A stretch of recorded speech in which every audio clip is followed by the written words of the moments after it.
हाय students, last lecture मध्ये आपण पाहिलं होतं what is a statement and a truth value of a statement.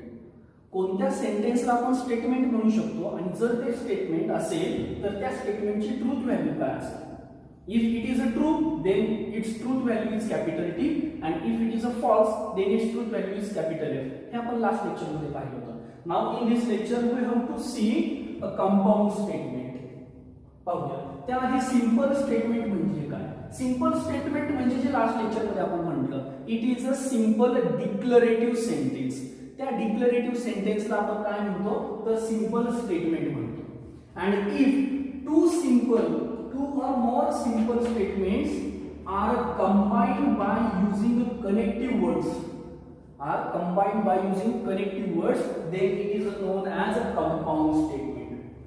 त्या स्टेटमेंटला आपण म्हणतो compound statement. And the words which are used to connect the simple statements are known as a logical connectives.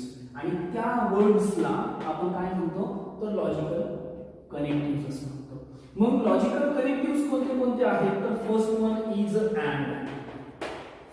Is and, second one is or, third one is not, fourth one is if they and last one is if and only if and only if. हे 5 कनेक्टिव्हज आहेत. मग या 5 कनेक्टिव्हज मध्ये similar मीनिंगचे सुद्धा येतात.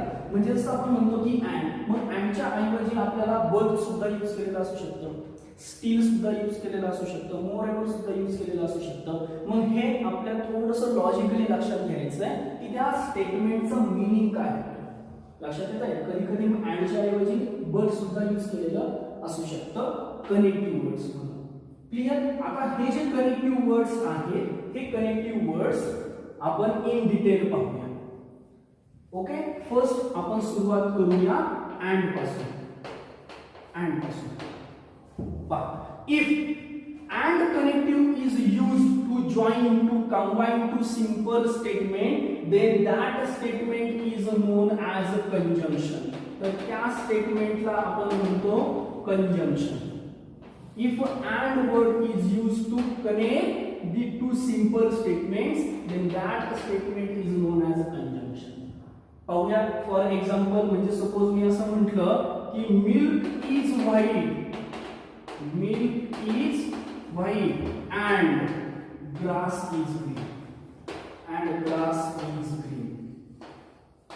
तर यामध्ये आपल्याला दोन सिंपल स्टेटमेंट दिसतात. First one is milk is white and second one is grass is green. मग याला आपल्याला सिंबॉलिकली रिप्रेझेंट करायचं आहे. लास्ट लेक्चर मध्ये आपण पाहिलं होतं की सिंपल स्टेटमेंट जे काही आहे they are denoted by small letters p q r S.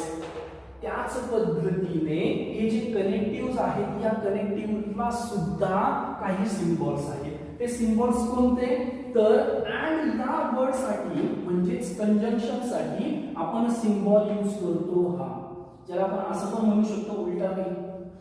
और या कनेक्टिव्ह साठी आपण सिम्बॉल यूज करतो हा बी.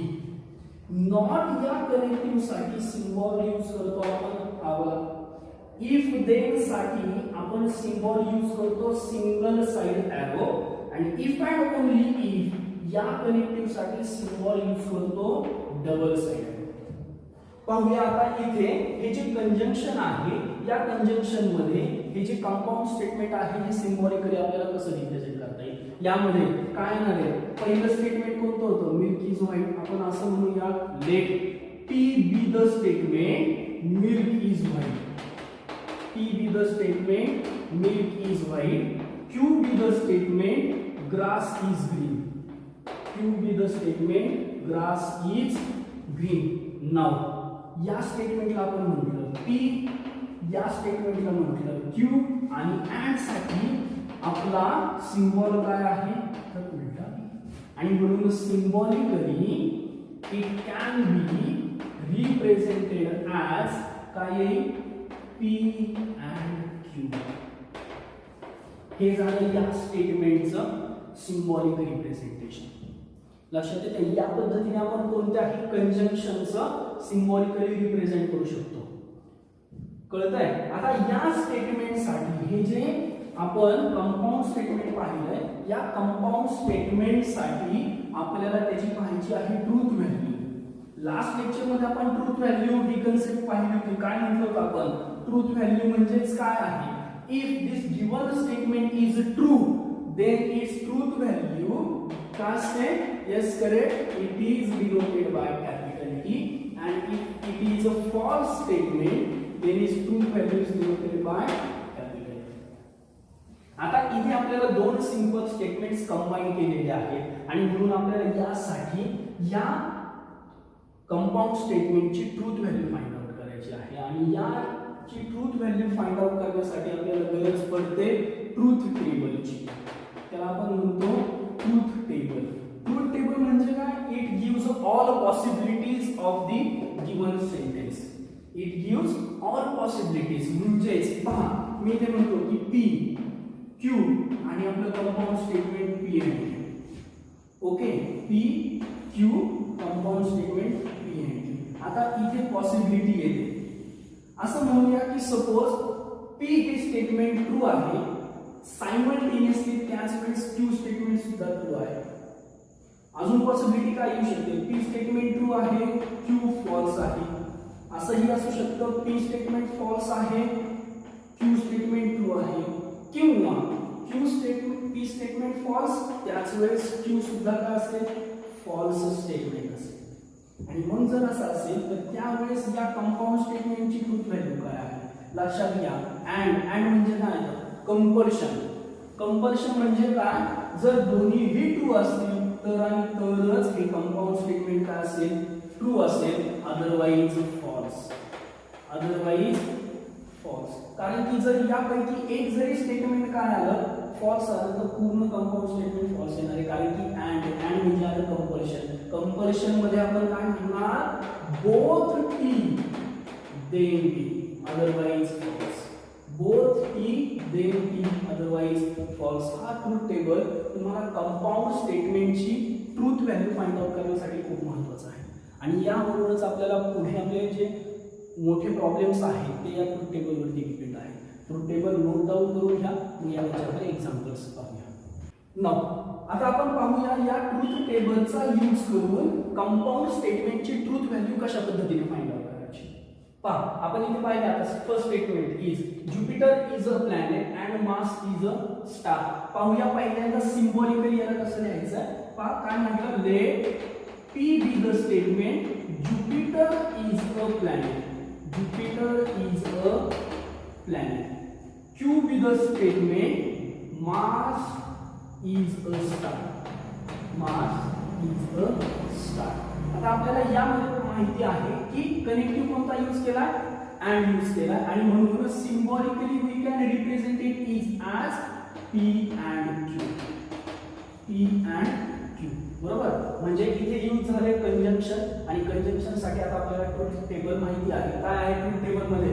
पूर्ण ट्रूथ टेबल लक्षात न ठेवता मी तुम्हाला सांगितलं फक्त काय लक्षात ठेवायचं आहे? Both T then T. काय लक्षात ठेवायचं आहे? फक्त both T then T otherwise false. मग पाहूया इथे आता. पहा P Jupiter is a planet. It is a true statement. Jupiter is a planet. It is a true statement. Mars is a star. It is a false statement. म्हणजे P statement काय आहे? True आहे. Q statement काय आहे? False आहे. If first true second false then P and Q is false. आणि म्हणून truth value of this compound statement is capital F false. लक्षात येतंय का? या ट्रूथ टेबलचा यूज कुठे करायचा आणि म्हणून पूर्ण टेबल लक्षात न ठेवता फक्त सिंगल लाईन लक्षात ठेवायची. Both T then T otherwise false. पाहूया या स्टेटमेंटसाठी काय म्हणणार आपण? परत एकदा let P be the statement काय येईल? 9 is a perfect square. Correct.